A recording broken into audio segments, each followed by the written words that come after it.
Welcome back to this week's Parent Parsha series, Parsha Tetzaveh. I wanted to share an idea that I was thinking about this week, if I can get the screen to move. There we go.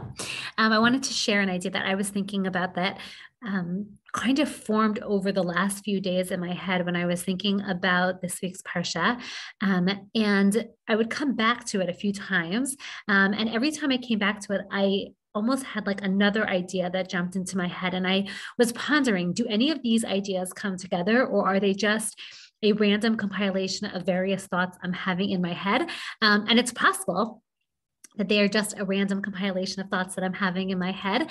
However, I did try to synthesize them into one idea that I think has a lot of relevance for us today. And I think is a springboard from where we started off with last week's Parsha, where we spent time talking about how we can further enhance our relationships with our partners, with our spouses, to build a strong foundation of miksheh, of wholeness, so that it holds up the mikdash that we are trying to build of our homes and our community. In this week's Parsha, we start with the Bigdei Kahuna. We start with the lighting of the Ner Tamid, which is an important idea. The Tamid. We're also introduced to the Bigdei Kahuna, the clothing, the special clothing that the Kohanim would wear, we also have in this week's Parsha the Korban Tamid that is offered daily in the morning and in the evening. So we have a lot of ideas of Kahuna, of the jobs of the Kohen, the details of their clothing,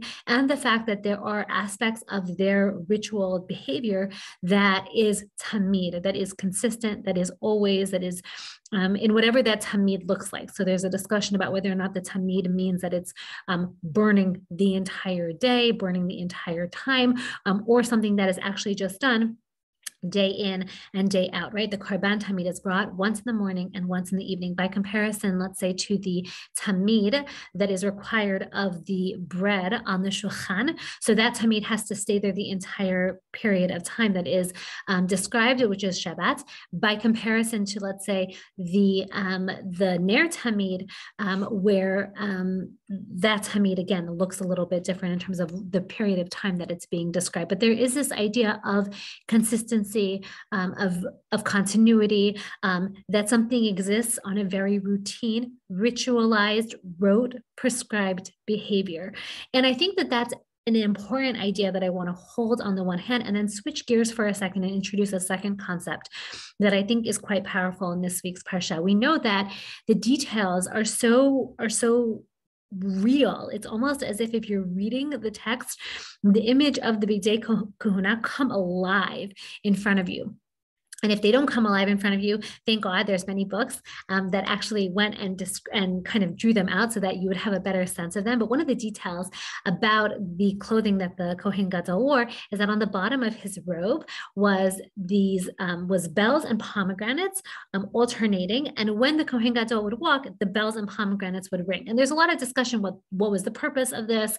Rashi offers an interpretation, the Ramban offers an interpretation, the Rashbam offers an interpretation. And one of the pieces that kind of gets people thinking in particular is the idea that if the bells didn't ring, that there would be, and if the Kohen Gadol wasn't wearing these article of clothing, that I want to get the exact text, sorry about that. The idea that it wasn't just like a reality that the bells would ring. It was that specifically they would walk around, the pomegranates would consistently collide with the bells and the bells would tinkle. And the reason that they would ring is because when he went in to perform the avoda in the Kodesh Kedoshim, you would hear the sounds, and that way he wouldn't die. And so there's a lot of questions like, what's happening here? Why was it so important that there were these pomegranates next to these bells? Why did they have to interact that way? Why did the bells have to ring? And the Rashbam offers a question in saying that there was basically, he suggests that there was a prohibition against anybody being in the Mikdash at the same time as the Kohen doing the Avoda. And therefore, by having these kind of like ringing bells, so you would know that the Kohen Gadol was coming and that you had to leave. Now, the problem, which was pointed out in a wonderful article by Ari Seichar, I think everybody should actually download it. It's called "For Whom the Bell Tolls," Bells Toll in Parshat Tetzaveh. It's excellent. Points out that he has two issues with this interpretation of the Rashbam. The first problem he has is the fact that on Yom Kippur, the Kohen Gadol actually did not wear those clothing. The Kohen Gadol had a completely different set of clothing, of which there were no pomegranates and no bells, and there was no ringing. So that's problem number one. And problem number two, he points out, according to his understanding of the Rashbam, and that it wasn't actually an isur for anybody to be in the mikdash at the same time. It was just seemingly not a suggested idea. But I think this idea of like, there does seem to be a very powerful idea about recognizing that the bells are there to somehow kind of alert us, to remind us, to be kind of some type of bringing us out of a stupor, to shake our awareness about what is happening, whether it's about the avoda.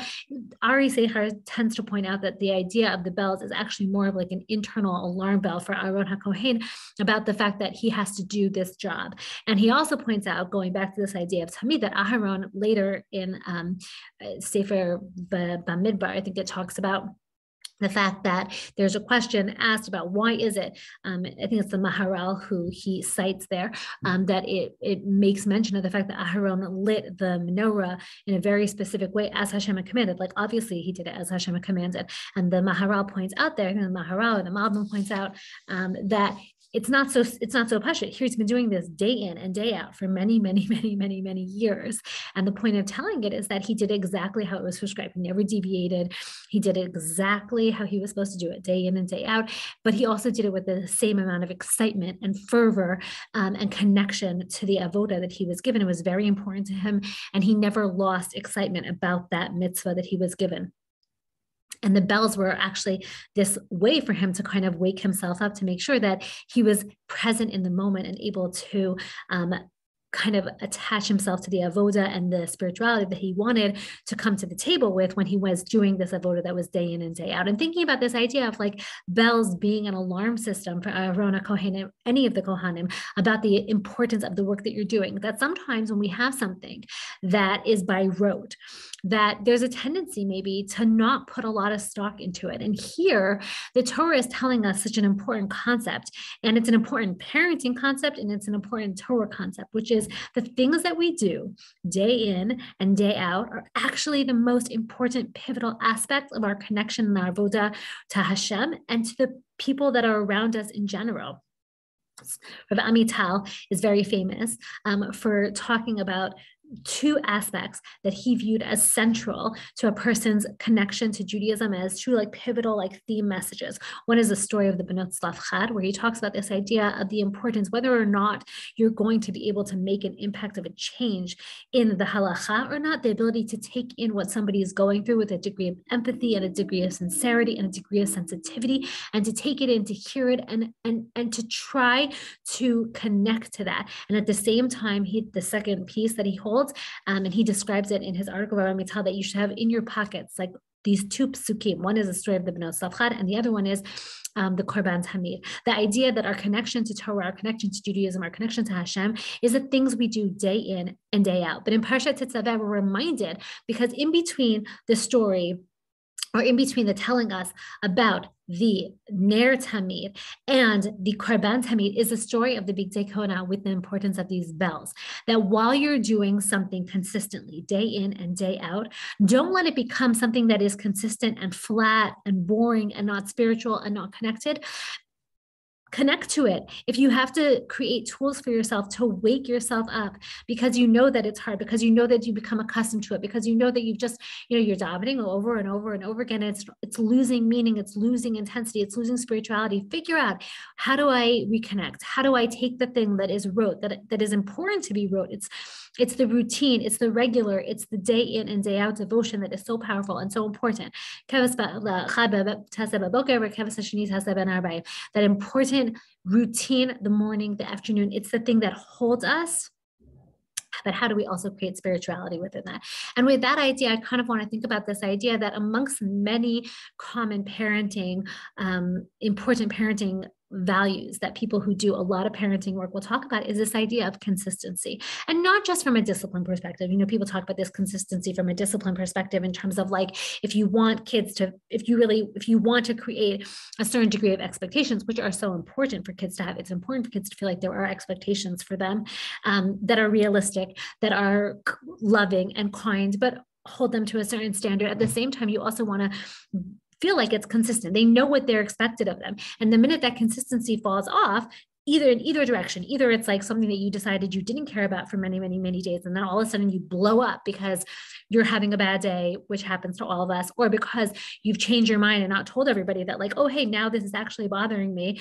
And I want everybody to now be part of something that I haven't communicated. So that feels very alarming. It feels unsettling. It feels scary. So the idea of not just being consistent, but communicating that consistency in whatever direction we're talking about, and the expectations, but also trying to create a certain amount of presence.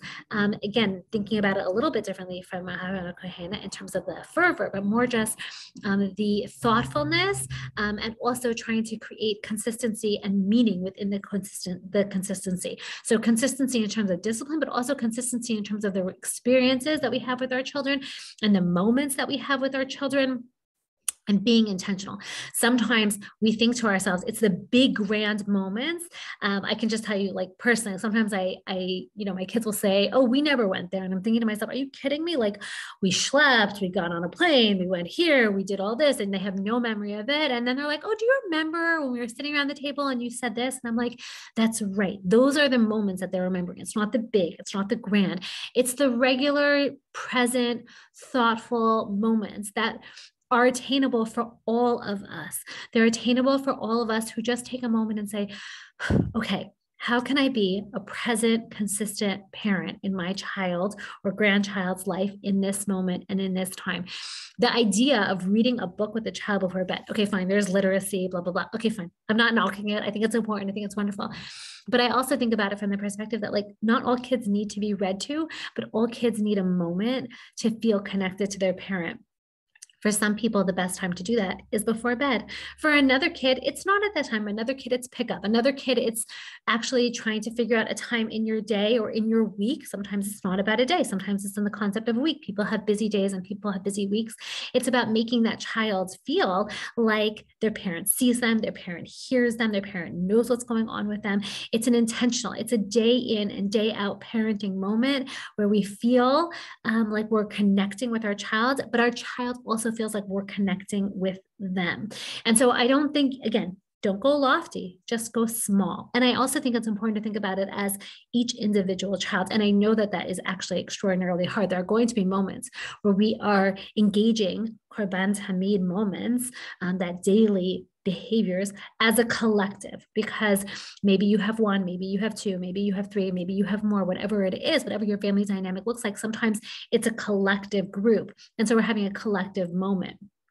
Sometimes within the collective moment, everybody needs to feel like they have like a moment in time where they get to share something. So it could be at the Shabbat table where everybody gets to take a turn to share something that happened to them in school, or an idea that they learned in the Parsha, or to get to answer a question. And it's our job as parents to be really thoughtful and intentional, and to remind our children and to not get like kind of sucked in ourselves, and make sure that every child gets that voice. So no child feels like they have to talk over somebody else, because they're not going to lose their space. They're not going to lose their voice. They're not going to lose their opportunity to share. And so really actually thinking about that in a very intentional Korban Tamid way. There's a certain structure to it. There's a certain routine to it. There's a certain predictability to it. There's a certain consistency to it.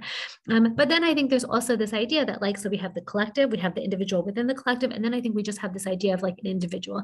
How do we think about ways in which we can consistently, regularly, thoughtfully spend time with a single child? And each child needs that from us in different ways, and different kids will have different needs. Some kid needs just a quick chatting with. Some kid wants to do an activity. Some kid wants to read. One other kid wants to do a homework assignment. Whatever it is, really thinking about ways in which we see what that kid needs for part of their experience as feeling like they are part of the Korban Tamid process. They are part of that routine and the regularity, and they can rely on it, and it's predictable, and they know that, again, with some flexibility in the world. But I think that's really, to me, a very powerful message that's coming through in this week's Parsha about this idea, the Korban Tamid, the routine, the predictable, setting aside time for Torah, setting aside the behaviors that we do day in and day out, the brachot, the tefillah, the way we live our life, all the learning Torah, all those things, we have to apply them to all other areas of our life as well. And because the Torah is setting, as it always does, a standard for us to think about the value of the things that we do day in and day out. But the bells are reminding us not to lose inspiration, not to become rote and not think about them, but to continue to be intentional, to somehow figure out ways in which we can provide for ourselves that little alarm bell to wake us up, to remind us to kind of turn to our children with intentionality and routine and tamid, but in a way that has fervor and has energy and has love, because it's those moments that are so powerful and have the largest impact on our children. And I think that it kind of gets summed up at the end of this week's Parsha. Hashem wants us to create this mikdash that is filled with tamid, that is filled with routine and regularity. You know what you're coming into, but also doesn't lack energy and excitement and spirituality and fervor.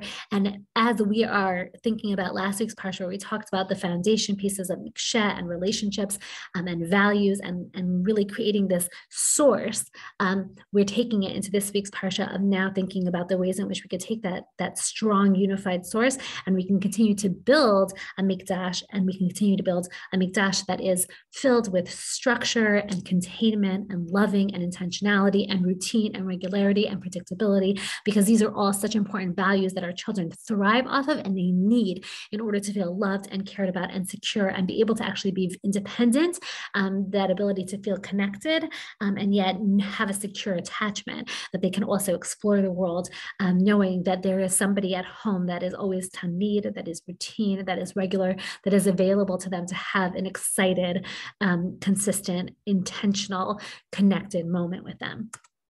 Parsha treats.